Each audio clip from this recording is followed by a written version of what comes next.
Bismillahirrahmanirrahim. Assalamualaikum warahmatullahi wabarakatuh. Waalaikumsalam warahmatullahi wabarakatuh. Apa kabar anak-anak? Alhamdulillah, luar biasa. Alhamdulillah, alamin. Kita panjatkan puji dan syukur kehadirat Allah Subhanahu wa taala. Kita diberikan kesehatan dan kita bisa mengikuti pembelajaran kembali. Nah, untuk memulai pembelajaran, mari kita membaca doa bersama-sama. Berdoa dimulai. Bismillahirrahmanirrahim. Allahumma anfa'na bima 'allamtana wa 'allimna ma yanfa'una wa zidna ilma. Amin ya rabbal alamin.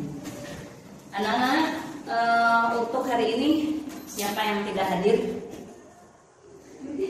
Coba, ada yang tidak hadir? Siapa? Siapa yang tidak hadir? Naila Putri. Naila Putri, ya, itu kosong. Terus siapa lagi? Anissa. Siapa lagi? Nah, oke. Ya, kalau misalnya ada yang sakit, kita doakan semoga mereka cepat sembuh. Amin. Baiklah, kita mulai pembelajaran kita.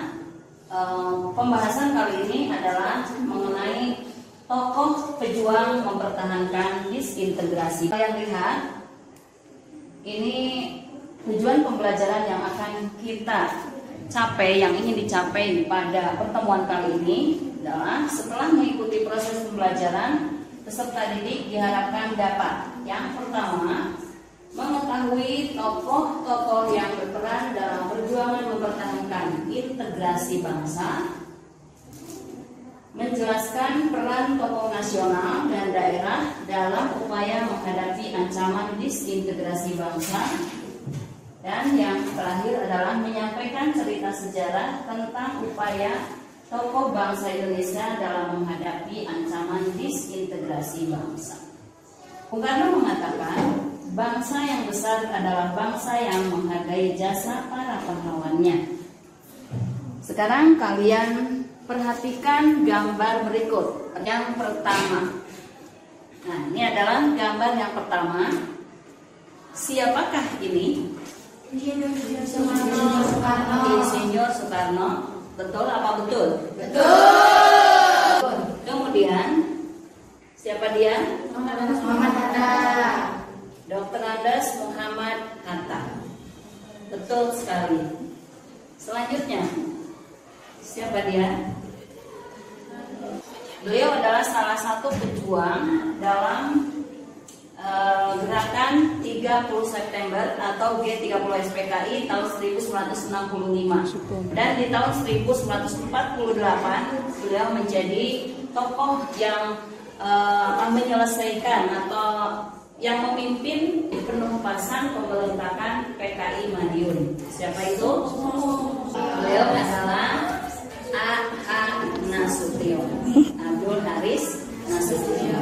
Nah, beliau inilah para pahlawan atau di antara pahlawan yang berjuang untuk mempertahankan integrasi bangsa. Kita lihat satu persatu. Yang pertama adalah Insinyur Soekarno. Insinyur Soekarno adalah Presiden pertama Republik Indonesia. Selanjutnya dikenal sebagai sosok penyambung lidah rakyat dan pejuang yang tangguh. Dan selain itu juga dia dikenal sebagai singa podium. Kenapa?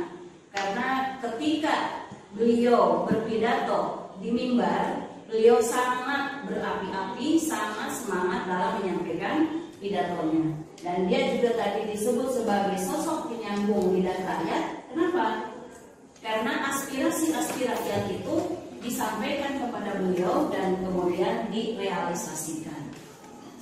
Selanjutnya, berhasil mengantarkan rakyat Indonesia ke gerbang kemerdekaan. Gerbang kemerdekaan. Dia juga atau Bung Karno juga digelari sebagai tokoh apa? Tokoh atau Bapak Proklamator, ya, Bapak Proklamator. Artinya beliau ini bersama-sama dengan Insinyur dengan Dr. Andes Muhammad Hatta memproklamasikan kemerdekaan Republik Indonesia pada tanggal 17 Agustus 1945. Selanjutnya, diakui sebagai tokoh yang memperjuangkan hak-hak masyarakat dunia, khususnya negara-negara Asia Afrika. Jadi selain perannya sebagai tokoh Indonesia, beliau juga berperan sebagai tokoh yang memperjuangkan nasib rakyat, terutama di Asia dan Afrika.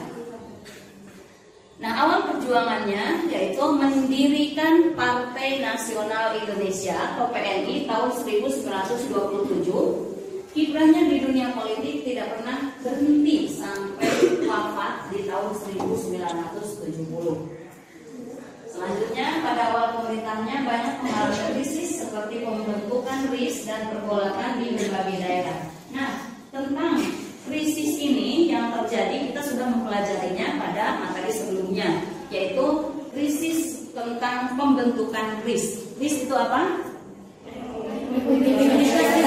Republik Indonesia Serikat. Nah, apakah pembentukan RIS ini sesuai dengan cita-cita perjuangan bangsa Indonesia? Sesuai apa tidak?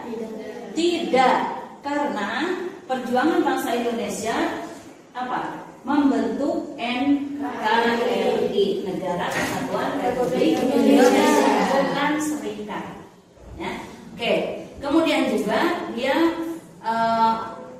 menyelesaikan masalah pergolakan atau menghadapi masalah pergolakan di berbagai daerah. Contohnya yang pergolakan di berbagai daerah yang sudah kita pelajari apa? Pemberontakan PKI Madiun. Kalau apa lagi?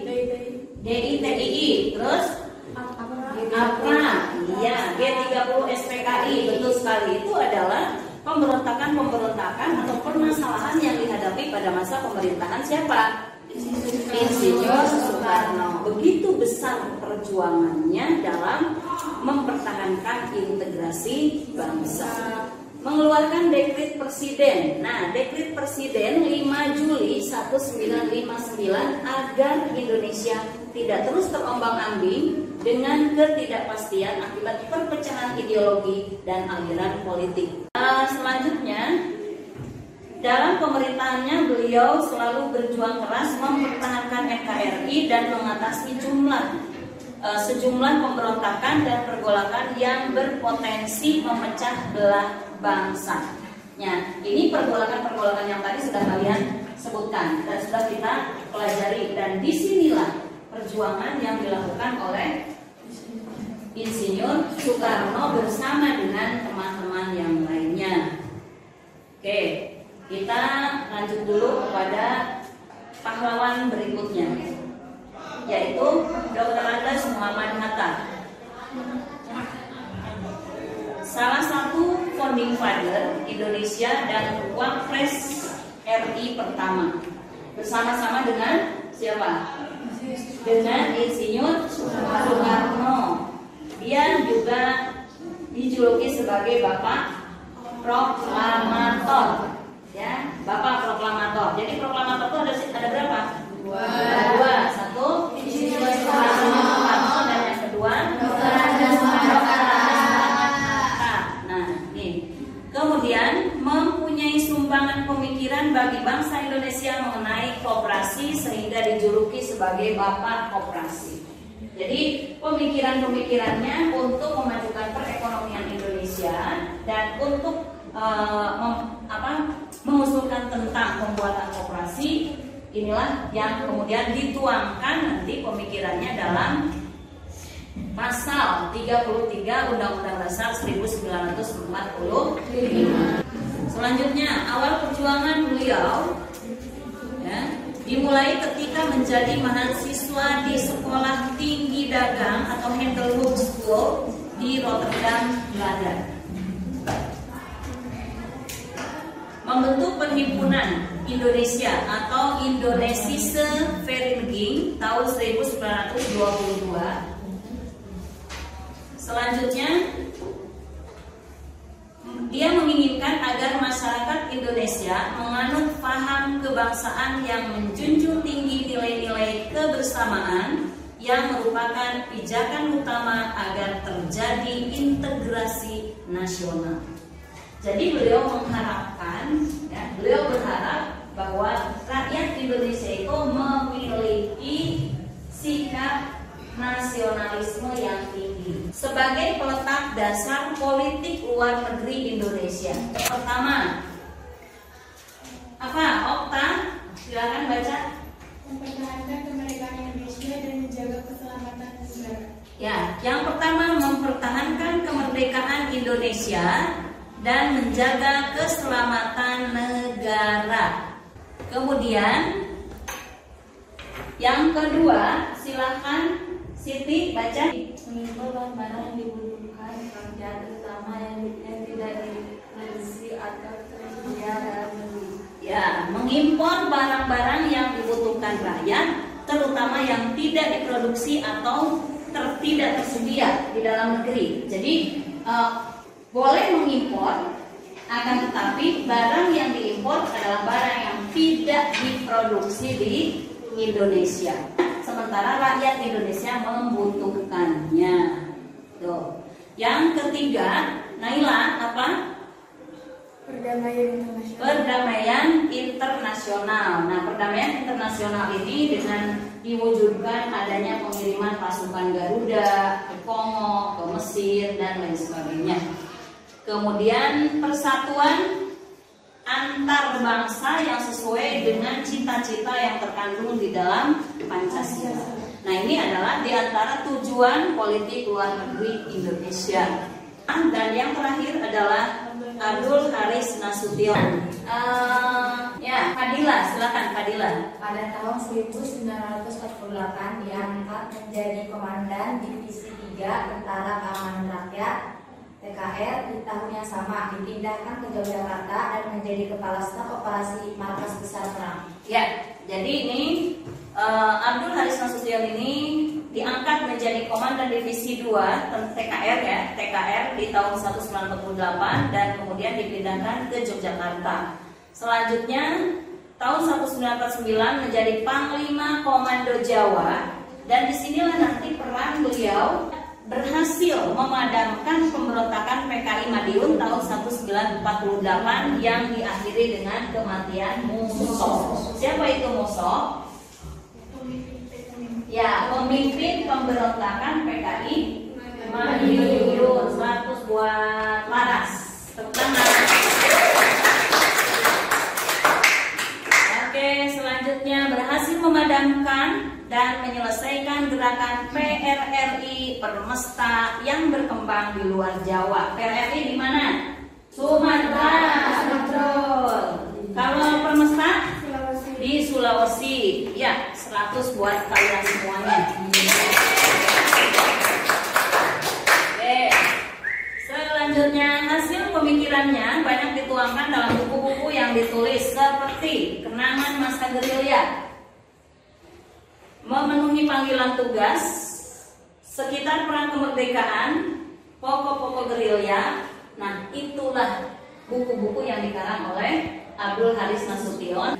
Karyanya ini menjadi bacaan wajib di Akademi Militer, bukan hanya di Indonesia, tapi juga di luar negeri atau di negara lainnya termasuk West Point, Amerika Serikat. Dan Nasution ini berhasil membawa TNI AD tetap setia pada merah putih dan Pancasila. Nah, itulah anak-anak tokoh-tokoh atau pahlawan yang berjuang mempertahankan integrasi bangsa. Sekarang kita, uji kompetensi silahkan ditulis. Ditulis uji kompetensinya. Setelah uji kompetensi ditulis, nanti kalian kumpulkan dan Ibu kasih waktu 10 menit untuk mengerjakannya. Itulah materi yang sudah kita pelajari pada pertemuan kali ini. Semoga apa yang Ibu jelaskan bisa dipahami semuanya. Jadi Ibu akan menyimpulkan hasil pembelajaran kita hari ini bahwa disintegrasi bangsa adalah salah satu masalah yang yang dihadapi setelah kemerdekaan Indonesia. Apa itu disintegrasi bangsa? Perpecahan, ya, perpecahan. Jadi ada disintegrasi bangsa itu gerakan-gerakan yang mengacau, seolah-olah, bukan seolah-olah lagi, ini mengakibatkan bangsa Indonesia terpecah belah. Nah, tokoh-tokoh ini Insinyur Soekarno, Dr. Andes Muhammad Hatta, dan Abdul Haris Nasution, mereka berjuang untuk mempertahankan integrasi bangsa supaya bangsa Indonesia itu tetap bersatu dan cita-cita bangsa Indonesia mewujudkan negara kesatuan Republik Indonesia itu bisa terlaksana dengan baik atau bisa tercapai sesuai cita-cita yang tertuang di dalam Undang-Undang Dasar 1945. Ada yang mau bertanya? Silakan. Ya. Mengapa Soekarno? Ya, mengapa Soekarno mengeluarkan dekret presiden? Ya, mengapa Soekarno mengeluarkan dekret presiden? Bahwa Soekarno mengeluarkan dekret presiden itu karena ada badan konstituante yang ditugaskan untuk menyusun rancangan Undang-Undang Dasar 1945 pada tahun 1900 atau sampai tahun 1958 itu belum kelar juga. Yang belum kelar, akhirnya beliau mengeluarkan dekret presiden dan salah satunya adalah dengan membubarkan badan konstituante. Nah, itulah pembelajaran kita hari ini. Kalau sudah kalian bisa memahaminya dan Ibu ingatkan, minggu depan kita akan membahas tentang demokrasi. Ya, silakan kalian pelajari di rumah, dibaca materinya. Kalau tidak ada pertanyaan lagi, mari kita tutup pembelajaran kita hari ini dengan ucapan hamdalah. Alhamdulillah. Subhanallah.